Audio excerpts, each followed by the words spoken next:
you like to be the President of the United States? I really don't believe I would run, but I would like to see somebody as the President who could do the job, and there are very capable people in this country. Why wouldn't you dedicate yourself to public service? Because I think it's a very mean life.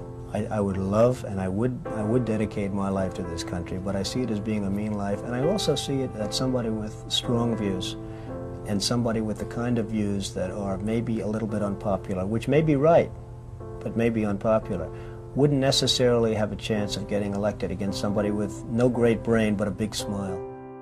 I know people have talked to you about whether or not you want to run. Would you ever? Probably not, but I do get tired of seeing the country ripped off. Why would you not? I just don't think I really have the inclination to do it. I love what I'm doing. I really like it. Also, it doesn't pay as well. No, it doesn't. But, you know, I just probably wouldn't do it, Oprah. But I do get tired of seeing what's happening with this country. And if it got so bad, I would never want to rule it out totally, because I really am tired of seeing what's happening with this country, how we're really making other people live like kings, and we're not. I think people, I don't know how your audience feels, but I think people are tired of seeing the United States ripped off. And I can't promise you everything, but I can tell you one thing: this country would make one hell of a lot of money from those people that for 25 years have taken advantage. It wouldn't be the way it's been, believe me.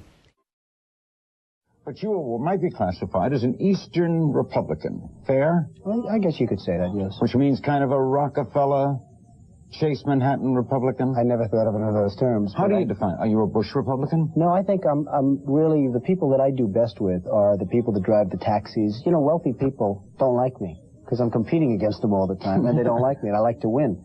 The fact is, I go down the streets of New York, and the people that really like me are the taxi drivers and the workers, etc., etc. I mean, I really get a great response. Why are you a Republican? I have no idea. I mean, I am a Republican because I just believe in certain principles of the Republican Party. You have flirted with the idea of politics. Now you're here at your first national convention. Does that get you interested in possibly making the plunge? Now you have to tell me something. Who told you I flirted? Well, I didn't know that I flirted with. Well, you took out full-page ads in the New York Times to talk about your foreign policy. Some people would say... I do feel very strongly about the country. I love the country. I know from a common-sense financial standpoint that something has to burst. When a country is losing billions and billions and billions of dollars a year, and when other countries are making hundreds of billions of dollars, something is going to burst, and it's going to start here. I know it. It's a question of when. Would you really like to take over and run the country as you have run your organization? I would much prefer that somebody else do it. I just don't know if the somebody else is there. I don't know if we have the kind of advocate that you need. We need major surgery. This country needs major surgery. Are you the surgeon? I think I do a fantastic job, but I really would prefer not doing it. I hope that somebody comes along who can be an advocate, and I think that somebody will be so popular, But you haven't seen anybody. He or she will be the most, but I don't see it now. I wish that person were there. I have never understood how somebody throughout this country didn't sue the United States government and have that overturned. I mean, you had people, investors, investing over a 10-year period for under a set of conditions. The rules were changed for the government, but they weren't changed for us. I mean, it was an incredible circumstance that happened. They changed the rules on taxes. I mean, you have some incredible situations where people guaranteed personally a stream of payments to be paid over a 10-year period based on a stream of tax benefits for perhaps a very good job, like a low-income housing development. Nothing wrong with that, a very positive thing. And after 2 years, they got wiped out with the taxes, and yet they still owed all of this money. And many of these people, most of these people, had to declare bankruptcy. They couldn't pay it. Well, I just hate what's happened to this country. We've gone to a country that's no longer respected. We're in a war that we should have never, and by the way, I'm worse than any hawk there is in terms of military and in terms of defending ourselves. But Saddam Hussein didn't knock down the World Trade Center. He had nothing to do with it. And there were no weapons of mass destruction. You know, nobody talks about the soldiers that are coming back with no arms and no legs. And I saw at Mar-a-Lago on Mondays, I make Mar-a-Lago my club that you know about. In Palm Beach. I make that twice now. On a Monday, I let returning Iraqi injured soldiers come to the premises. The most beautiful people I've ever seen, but they're missing arms and legs. They're with their wives. Sometimes they're with their girlfriends, and the tears are coming down the faces of these people.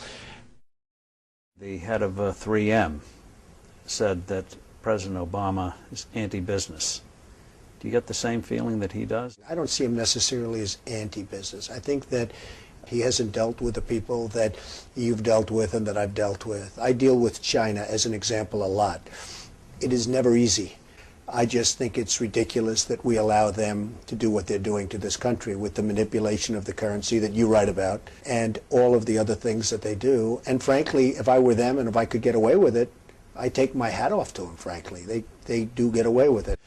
The good news, Steve, our product is much better, but with the manipulation of their currency, it's very, very, very hard for our companies to compete. Any politician do you think has the pulse? Anyone running for president has the pulse of what you know about the economy? Well, the biggest problem is something I never hear about. I told you about it once. Every time they lower interest rates, the cartel, because I call it a cartel, right, the illegal monopoly, raises oil prices, okay? So what happens is every time interest rates go down, oil prices go up, and it's the same number. I mean, practically the same money. Right. So they lower it, they raise it, they lower it, they raise it. Now you have oil that's close to 100, going to be over 100, and nobody in this country calls and says, get that damn oil price down. You get it down. But I have to tell you that our country is in serious, serious trouble. We owe $17 trillion. We have deficits that nobody can even comprehend. China, which I've been talking about for the last 5 years, they just devalued their currency. And the reason they did it, and everybody was surprised by it, was because our leadership is so weak and so pathetic that they can get away with it. And believe me, they're taking our jobs, and they're taking them big league. You look at other countries, they're all doing the same thing. They have no respect for our leader, and frankly, they have no respect any longer for our great country. And it's so simple to solve. What we need is a strong economy. What we need is jobs. Now you look at what's going on with Afghanistan.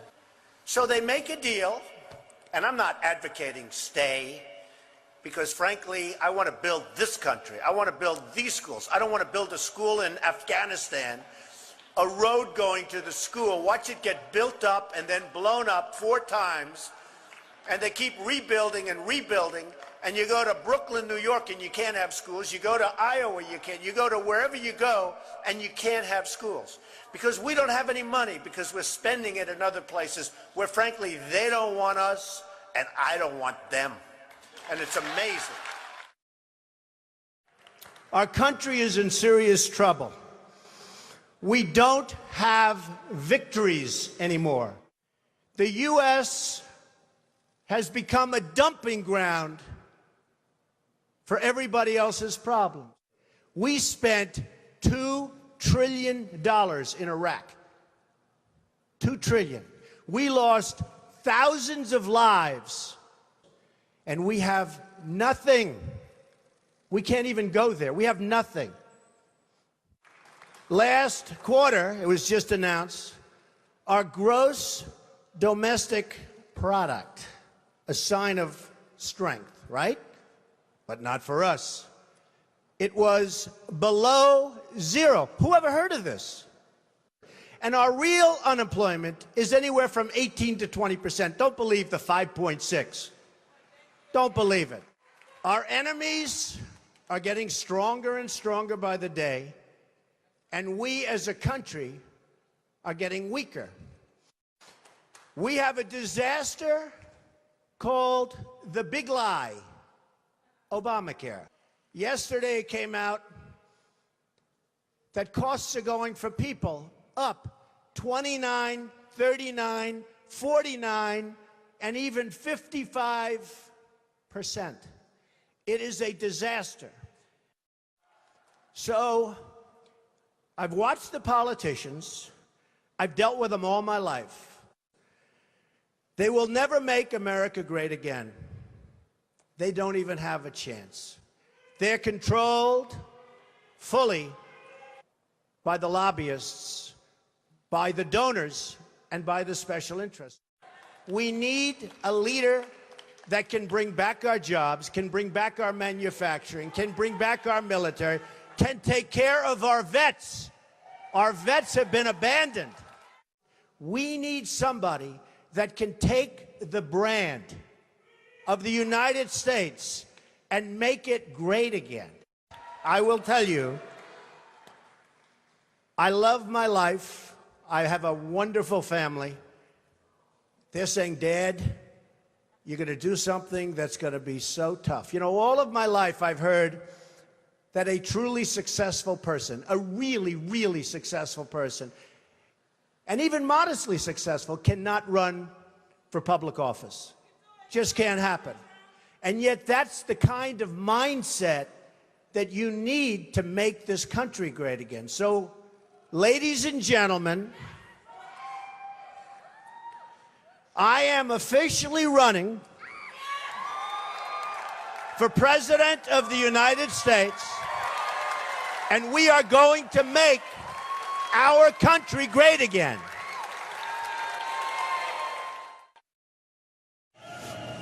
Friends, delegates, and fellow Americans, I humbly and gratefully accept your nomination for the presidency of the United States.